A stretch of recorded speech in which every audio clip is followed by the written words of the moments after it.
everyone. Today we're going to be talking about 5 common mistakes that trainers make when working with a pregnant client. So I'm Ange Drake, I'm the owner and director of 23W, and I'm joined alongside our studio manager, Krystal, who is 34 weeks. Woohoo! Yeah. And this is baby number 2. How are you feeling? Yeah, feeling pretty good. I think moving has been key for me. It's been interesting in terms of people saying, oh, you know, your job is so physical. But I think that's it's been beneficial for me massively. 100%. So I think that's why I've, got to 34 weeks with a pretty cruisy pregnancy. Excellent. Yeah. And we wanted to jump on today to talk through some of the mistakes or misconceptions that we see a lot in the health and fitness industry when personal trainers might be working with clients and possibly maybe they're not equipped, possibly they've never been pregnant themselves, or possibly maybe they're just a little bit scared about working with someone that's growing a baby. Yeah. And at 23W, we specialise in working with women across the whole life stage. So pregnancy, postpartum, perimenopause, menopause, you name it. But a lot of our members who obviously have been training with us for some time, at some point in time, they get pregnant and they usually get pregnant multiple times. I think it's something like 80% of women have babies. And so we wanted to share this video so that we could be talking directly to our clients as well as sharing our wealth of knowledge as well to the wider community of people that follow us. So let's start off with the first thing. Bubble wrapping. Bubble wrapping, yes. So bubble wrapping your pregnant client. Yeah. So this kind of goes two ways, I think. Yeah. You have a scenario where your client comes in and she says, oh, I'm 6 weeks pregnant. Yeah. And it's the idea of, oh, they're fragile. Maybe they can't do things or maybe don't do this. And we're hearing these kind of extreme or what do I do? Language choices. The knowledge in terms of what to do around, that early stage. Yeah. Isn't very well known. So we see that maybe, oh, you're pregnant, I don't think you should be doing deadlifts, or I don't think you should be running, or maybe let's get you off. And there's kind of this nature of mums are hardcore. Yeah. Pregnant women are a force of nature. Yeah. And I think when you are around fit and active women, I think you are so much more inspired to recognise that women are very capable of staying fit, of staying active, of staying healthy. Having said that, pregnancy is the ultimate, marathon. Yes, it is a marathon. I was going to say it's the ultimate get out of jail free card. Yeah. That you can be like, oh, I can't train today, I'm pregnant, I'm a bit tired. Yeah. Or, oh, I need to go and, take a nap, I'm especially first pregnancy. Yeah, and we've all been there. So I'm not trying to create this idea of be hardcore in your pregnancy and don't listen to your body. But what I am the point we're trying to get across here is that just because you're pregnant doesn't mean that you can't have a fit and active pregnancy. And you have to stop. And even if you have a rough first trimester, you can usually get back into things in your second and third. And I'm always blown away by seeing our ladies who are in their third trimester. Yes, they might have a couple of modifications in their program, but they're able to continue to train right up until their delivery date. And movement is movement too. Movement is movement. It doesn't matter whether it's just, if you are feeling unwell in that first trimester, whether it's just doing some hip circles or just, And I think this notion does go the other way too, in that we see two extremes. There's the bubble wrapping of oh, I don't think you should do that, you're pregnant, and being overly cautious. Because the reality is, sorry, I want to draw on this point. There is no research in some of the older misconceptions that a lot of people have around training. There's actually a complete lack of research and data that actually says, running will harm the baby. So I think it's really important to make sure that you're accessing your information from well-read, well-understood 100% places, because a lot of the things that might be circulating are actually things nowadays that they're coming out and saying, oh, actually that's actually not true. Yeah. Because it said the data wasn't there. It was just based off what somebody thought. Yeah. Which is a little scary, isn't it? But, you know, pregnant women generally are the least researched group out there. But this also goes the complete other way, where we see the bubble wrapping of clients, or the client that comes in and the coach just says, oh, you're fine, you're fit, just continue as is. Or if you were doing it before, then you should be fine.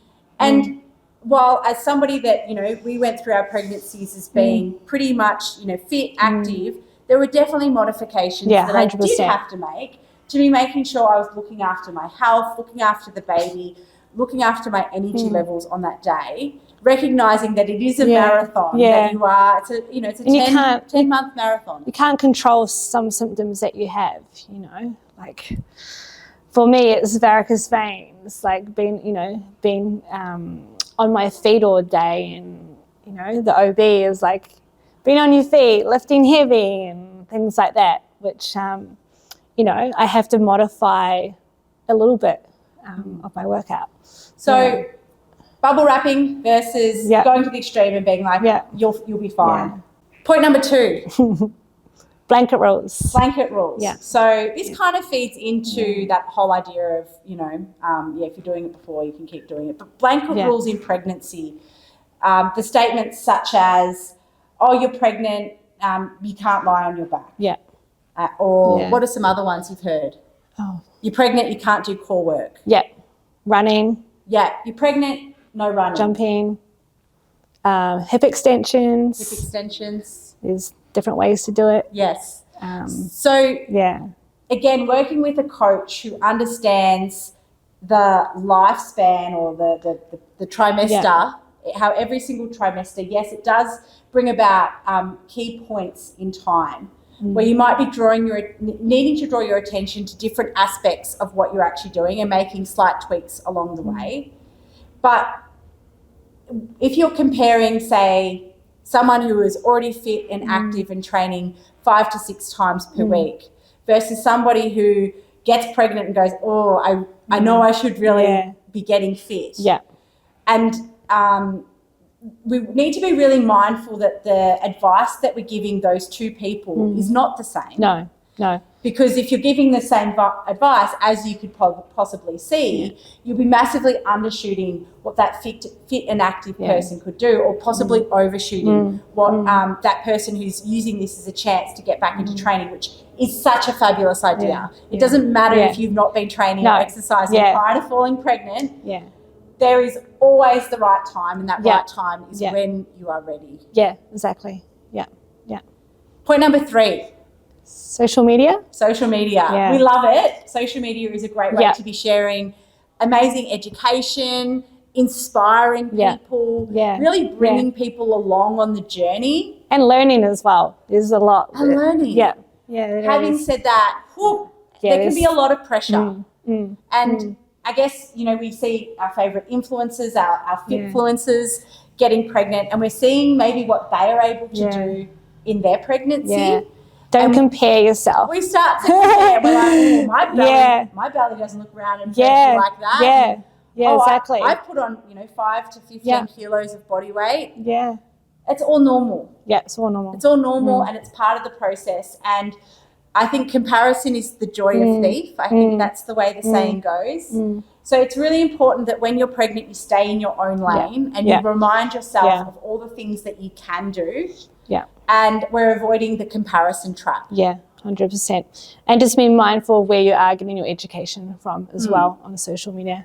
If you're there scrolling and you come across something that maybe doesn't make you feel so good, I'd probably unsubscribe to that channel, because it's not going to serve you. Yeah, or send out to, either us or someone that is, educated in pregnancy. But there's lots of factors that go into how hard, say, someone can train, which isn't just strictly linked to pregnancy. This is just general things. So, how much time do they actually have to devote to training? Is that their full-time job? Yeah. So, for example, if you're seeing, say, some of the things that I was able to do during pregnancy, you might be there looking at it and go, wow, that's a really inspiring workout. There's a really good chance it took me 2 hours to get that workout in. Yeah. Do you know what I mean? 100%. Like a lot of my workouts I did in here during lockdown, and I had nowhere else to go. And for me, like, I'm on my feet all day. Yes. So it is like tough to get that workout in every day. Yes. Whereas, you know, you're not getting paid just to be fit. Yeah.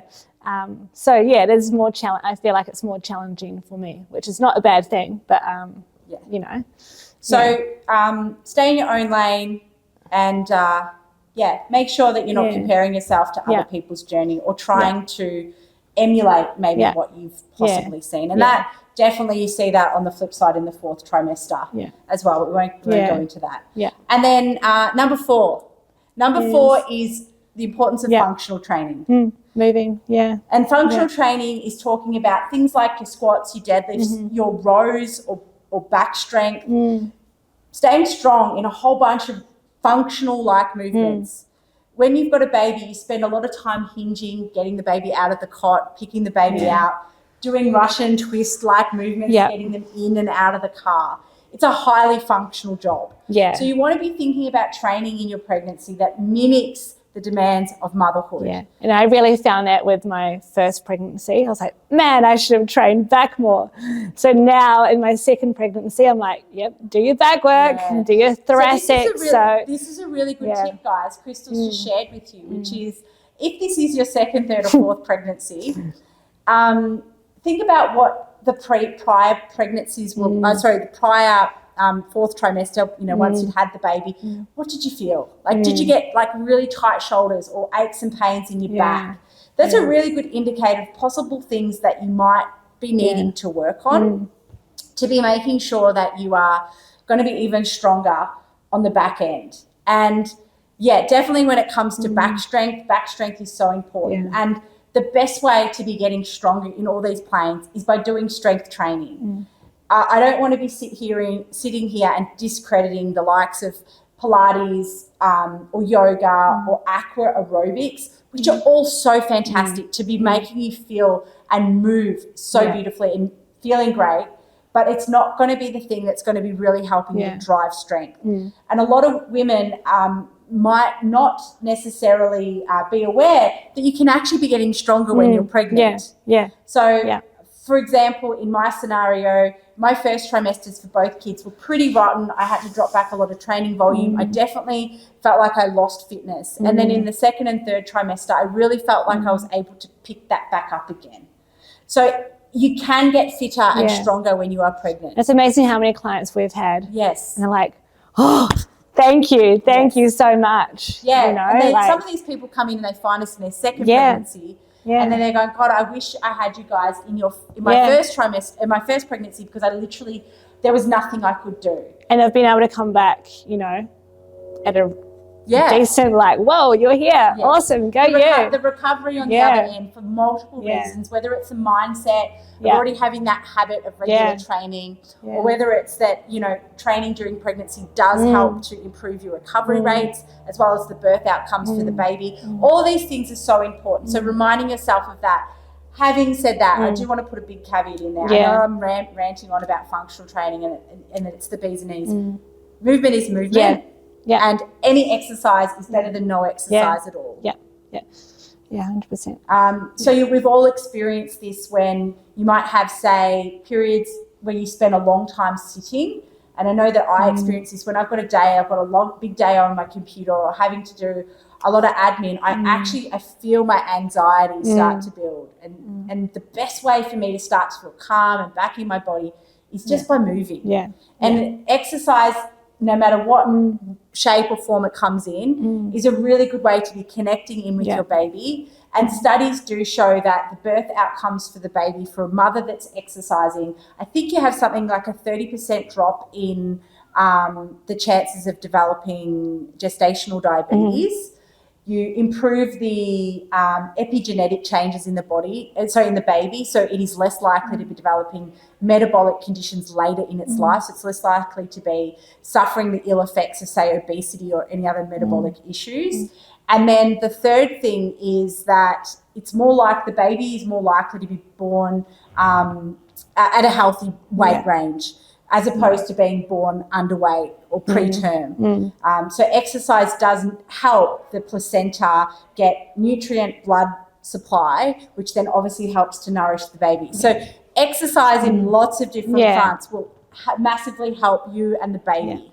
So exercise is exercise, and it's beautiful, and we should be making sure that we're just doing something that feels good while still obviously listening to our body and being okay that some days it's okay to rot on the couch. Yeah, exactly. Like, I know that that's definitely the reality. I don't want to sit here and paint the picture that during my pregnancy I was always up and about. There was definitely, I'd get to the end of the day, I'd get on the couch and I'd be like, either I'm not moving, or other days where just everything catches up with you and you just need to hit the reset button. And that's more than fine. Get an early night's sleep. That always helps me. It always helps. And then point number 5. Was there a point number 5? I don't know. I don't think there was. I don't think there was. I think we've covered everything today. So I hope that this video has really helped. I've really enjoyed sitting here and having a chat. It's always nice to capture this little moment in time. And let us know if you would like us to sit down and answer any more of your pregnancy-related questions. Until next time, we'll speak to you then. Bye.